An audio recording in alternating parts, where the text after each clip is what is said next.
오늘의 주요 뉴스입니다. 지구촌 청소년들의 축제인 세계 스카우트 잼버리가 새만금에서 개막했습니다.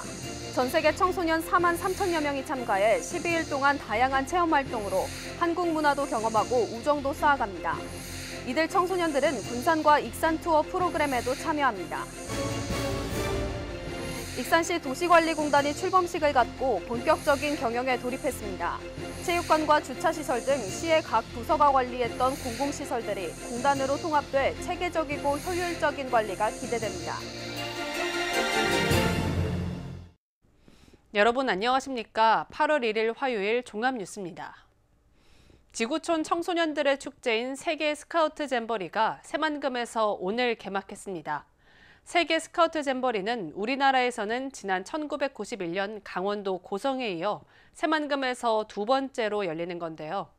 전 세계 청소년 4만 3천 명에 참가해 12일 동안 다양한 체험 활동은 물론 한국 문화도 경험하고 우정도 쌓아갑니다. 모형숙 기자입니다.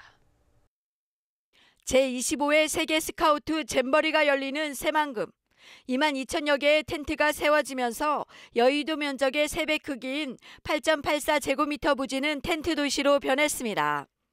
세계 스카우트인의 축제인 잼버리가 1일 대장정의 막을 올렸습니다. 잼버리에 참석하는 스카우트들과 새만금이 참 공통점이 많습니다. 도전하고 모험하는 정신이라고 생각합니다. 전 세계에서 오는 4만 3천여 명의 청소년들이 자신들의 꿈을 이곳에서 설계하고 또 아름다운 대한민국과 전북의 멋을 머릿속에 간직하는 좋은 행사가 되기를 바라겠습니다. 지구촌 158개국 4만 3천여 명의 청소년들이 새만금에 집결해 12일 동안 이곳에서 생활하며 우정을 쌓아가게 됩니다. 대회 기간 개폐영식과 국내 인기 K-팝 가수들이 출연하는 공연, 174개의 체험 중심의 프로그램이 운영됩니다. 부지 밖에서도 행사 분위기는 무르익고 있습니다. 지난 주말 원광대 등 도내 4개 대학에서 열린 스카우트밤 행사에 5,500여 명이 참여해 민속놀이를 체험하고 공연을 관람했습니다. 이번 잼버리 대회를 통해서 대한민국 문화와 기술의 우수성을 널리 알려서 대한민국의 이미지를 높이 제고하고 지역 경제에도 많은 도움이 될 것 같습니다. 군산과 익산을 소개하는 지역 연계 프로그램도 추진됩니다. 6,400여 명은 익산 왕궁리 유적과 백제왕궁 박물관에서 풍물과 사리장엄을 만들며 한국 문화의 견문을 넓힐 예정입니다. 또 3,200여 명은 군산 시간여행마을과 공설시장에서 스탬프 투어에 참여하고 잼버리 행사가 끝난 후에도 선유도 등에서 한류문화체험에 참여할 예정입니다. 대회 기간 잼버리 행사장 안에 군산과 익산을 알리는 농특산물 판매장도 운영됩니다. 청소년의 문화올림픽으로 불리는 세계 잼버리.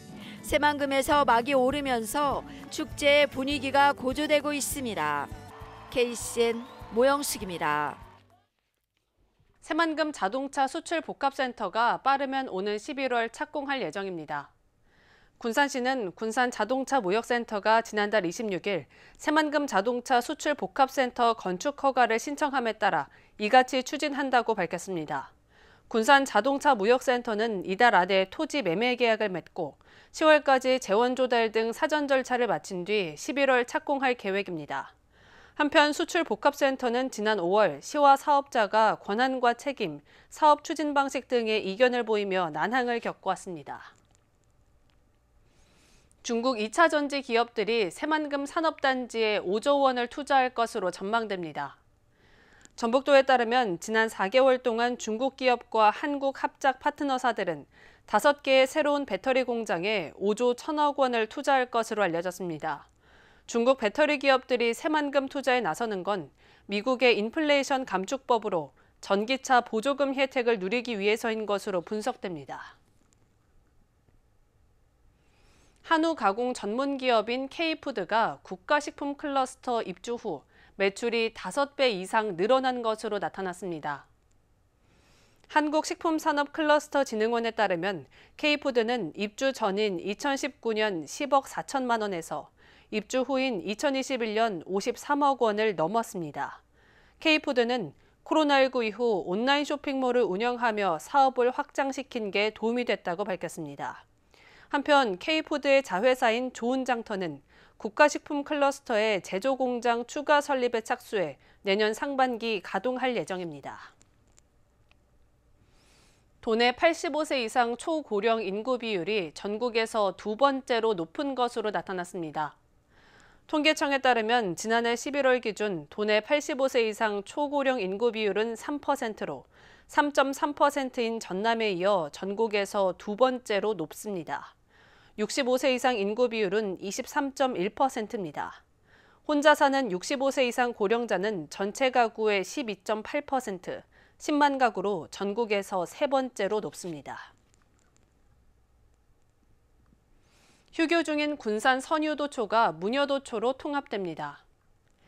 선유도 초등학교는 지난 2월 전교생 3명이 문여도초로 전학해 휴교 중입니다. 도교육청은 이에 따라 이달 초중 통합 운영학교를 해제하고 선유도 중학교만 운영할 계획입니다. 한편 군산 신시도초 야미분교장은 내년 4월 폐지될 예정입니다. 민물 가마우지가 유해 야생동물로 지정됩니다. 환경부에 따르면 지난 4월 현재 도내에는 군산 옥녀 저수지와 진안 용담호 등에서 둥지 990개가 확인됐습니다. 또 익산과 김제 등 4개 시군, 8개 지역에서 피해가 보고됐습니다. 민물 가마우지는 철새였지만 기후변화로 텃새화되면서 서식지 주변 양식업과 어업 등에 피해를 준다는 민원이 계속 제기돼 왔습니다. 익산시 도시관리공단이 오늘 출범했습니다. 2020년부터 많은 어려움 끝에 도시관리공단이 출범한 건데요. 앞으로 공단의 효율적인 경영이 기대됩니다. 김은서 기자입니다. 첫 출발을 알리는 익산시 도시관리공단. 도시관리공단은 늘어나는 시의 공공시설을 효율적으로 관리하기 위해 출범했습니다. 기존에는 공무원들이 순환근무를 통해 공공시설을 관리했지만 늘어나는 공공시설로 체계적인 관리가 이루어지지 못했습니다. 이에 따라 도시관리공단은 이들을 통합해 체계적인 관리 운영을 하게 됩니다. 저희 공단은 사업 운영의 효율성과 또 시민에 대한 최상의 서비스를 제공하기 위하여 설립된 기관이고요. 그간의 시민이 이용하던 체육시설과 주차시설 등을 통합적으로 관리 운영하는 기관입니다. 도시관리공단은 경영기획, 도시환경, 체육사업팀 등 3개 팀으로 113명으로 구성됐습니다. 정은율 익산시장은 공단이 공공시설을 통합관리해 운영비 절감과 질 좋은 서비스를 하게 될 것이라고 말했습니다. 우리도 이제 공공시설 숫자가 늘어나는 게 걸맞게 질적으로 높은 서비스를 제공해야 되겠다. 우리가 공공시설을 왜 가지고 있는가, 왜 만들었는가를 절실히 필요성을 공감하고 그것을 시민들한테 알릴 수 있는 그런 체계적인 전문적인 기관이 오늘 만들어졌다. 이렇게 생각하시면 될 것 같습니다. 신보균 이사장은 공단을 전문성 있고 효율성 있게 운영하겠다고 밝혔습니다. 첫째, 시민 안전을 최우선으로 하겠습니다. 안심하고 시민들이 이용할 수 있는 안전관리 체계를 강화하겠습니다. 둘째, 시민이 체감할 수 있는 공공서비스 제공을 위해 저탄소 친환경 경영, 인권과 안전 경영, 윤리 경영을 의미하는 ESG 경영 확립과 경영관리 효율화에 힘쓰겠습니다. 도시관리공단 출범으로 앞으로 공공시설물 관리가 어떻게 이루어질지 기대됩니다. KCN 김은서입니다. 침수 피해를 입은 익산 시설하우스 복구가 95%의 진척률을 보이고 있습니다. 익산시는 폭우로 시설하우스 9,790동이 침수됐으며 지난달 17일부터 이에 대한 복구 정비 작업이 본격화돼 현재 95%가 완료됐다고 밝혔습니다. 피해 지역에는 12,000여 명의 35사단 장병이 투입돼 시설하우스와 침수주택 36곳, 5.75km의 도로와 배수로를 정비했습니다. 군 장병들은 내일까지 도로 위 폐기물을 제거한 후 부대로 복귀할 예정입니다. 익산 수해 현장에 폐기물이 산더미처럼 쌓여 있습니다. 현장 관계자에 따르면 망성면, 용안면, 용동면의 폐기물은 2만 톤 가까이 됩니다. 이 중 영농 폐기물은 1,800톤입니다. 일반 쓰레기나 폐목재는 소각하지만 영농 폐기물 등은 위탁 처리합니다. 폐기물 처리를 위해 군경, 공무원, 자원봉사자들은 아직까지도 구슬땀을 흘리고 있습니다. 정원율 익산시장이 장병 덕분에 수해 복구가 빨라졌다고 감사의 뜻을 전했습니다. 정원율 시장은 오늘 망성면 피해 지역에서 복구 작업을 지휘하는 오혁재 제35사단장에게 폭염 속에서도 군사작전을 방북해야 할 정도의 신속한 복구로 주민들이 일상을 되찾아가고 있다고 말했습니다. 오 사단장은 앞으로도 도움이 필요한 현장에 언제든지 달려가 솔선수범하는 35사단이 되도록 하겠다고 답했습니다.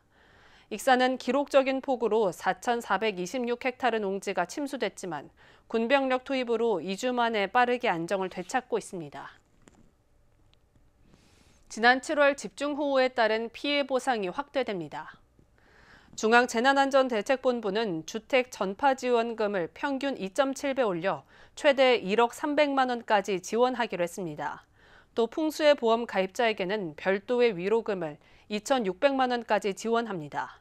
소상공인에 대해서는 업체별로 700만 원까지 지원하며 시도에서도 사업장별로 200만 원씩 별도로 지급합니다. 잼버리 야영장에서 온열질 환자가 속출하고 있습니다. 소방본부에 따르면 1일 오전 6시까지 집계된 온열질 환자는 모두 외국인 11명입니다. 유형별로는 고열과 탈수 각 4명과 일사병, 실신 및 열탈진, 발열 각 1명입니다. 현재는 모두 치료를 마치고 야영장으로 복귀했습니다. 새만금 잼버리 대회 개막을 하루 앞둔 어제 야영장이 갑작스런 소나기에 또 침수됐습니다. 전북도에 따르면 이날 부안에 시간당 32mm의 비가 내리면서 야영지 일부 구간이 물에 잠겼습니다. 간이 펌프가 작동해 큰 시설물 피해는 없었지만 야영지 곳곳에 물웅덩이가 생긴 것으로 파악됐습니다. 한편 전북민중행동과 평화와 인권연대, 전북환경연합은 이날 공동성명을 내고 참가자 안전대책이 마련돼야 한다고 요구했습니다.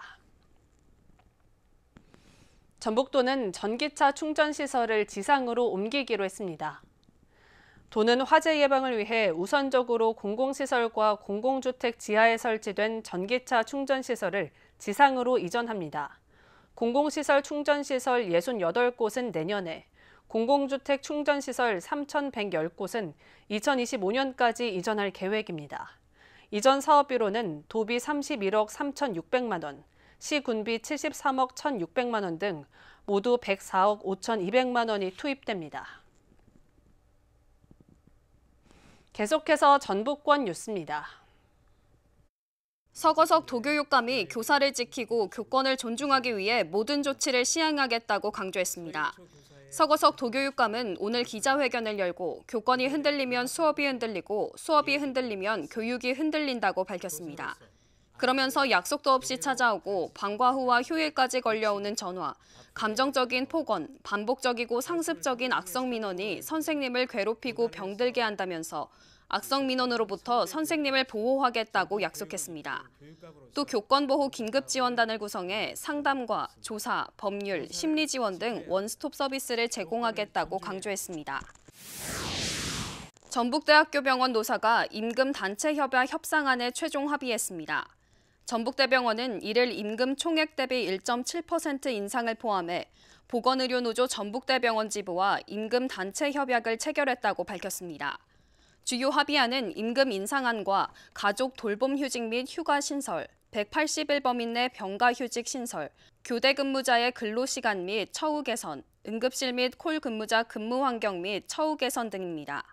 노조조합 1,899명 중 1,474명이 투표에 참여했고 이 중 71.6%가 합의안에 찬성한 것으로 확인됐습니다.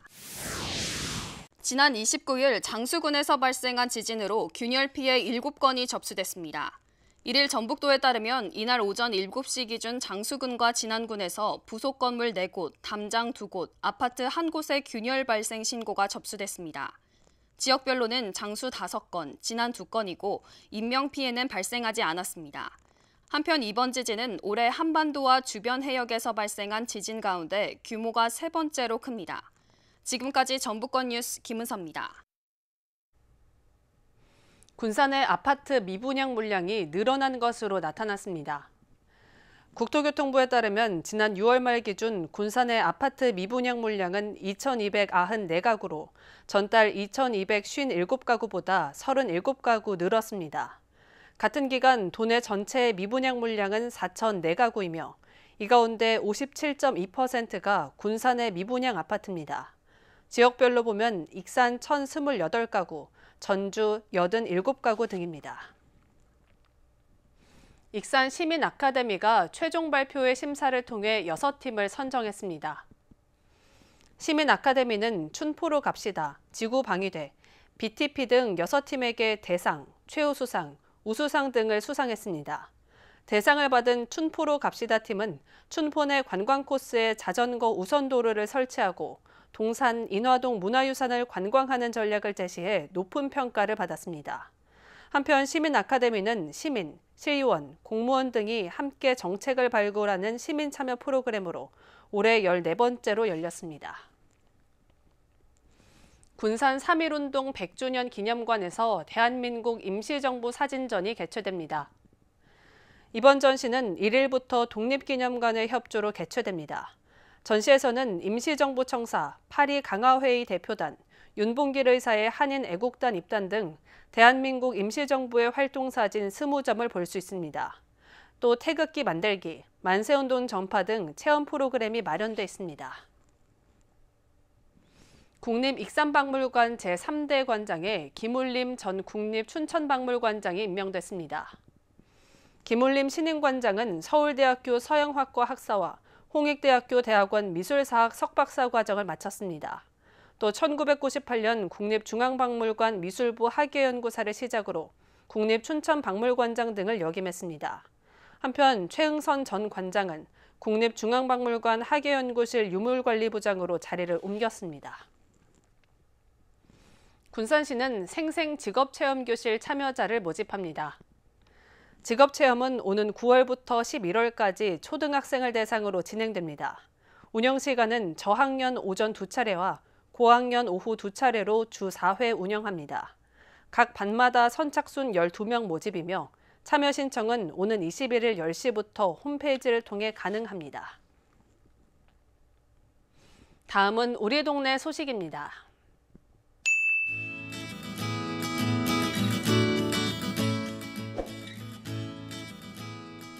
익산시 신동통장협의회가 지난달 28일부터 3주간 시민들에게 얼음 생수를 제공하고 있습니다. 여름철 폭염 기간에 신동행정복지센터 정문과 후문 쪽에 아이스박스를 비치하고 지나가는 시민들이 더위를 식힐 수 있도록 1인 1병 얼음 생수를 제공해 큰 호응을 얻고 있습니다.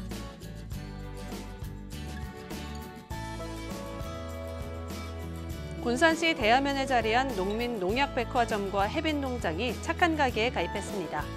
착한 가게에 가입한 업체는 매월 수익의 일부를 기탁하게 되고 모인 성금은 대야면 지역의 복지 사각지대 발굴과 해소에 사용될 예정입니다.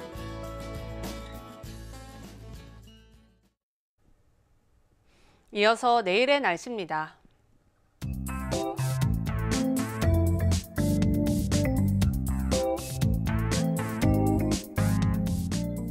내일 전북은 맑고 대부분 지역의 최고 체감온도가 35도 내외로 오르겠습니다.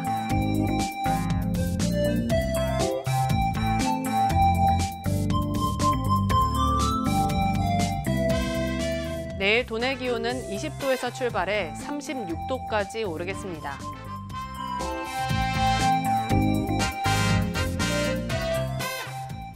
군산은 맑은 가운데 33도까지 오르겠습니다.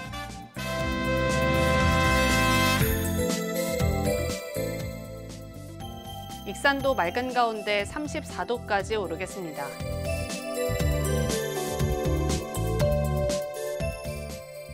바다의 물결은 서해남부 먼바다에서 최대 3m로 다소 높게 일겠습니다. 날씨였습니다. 이상으로 KCN 종합뉴스를 마칩니다. 정확한 보도로 늘 함께하겠습니다. 시청해주신 여러분 고맙습니다.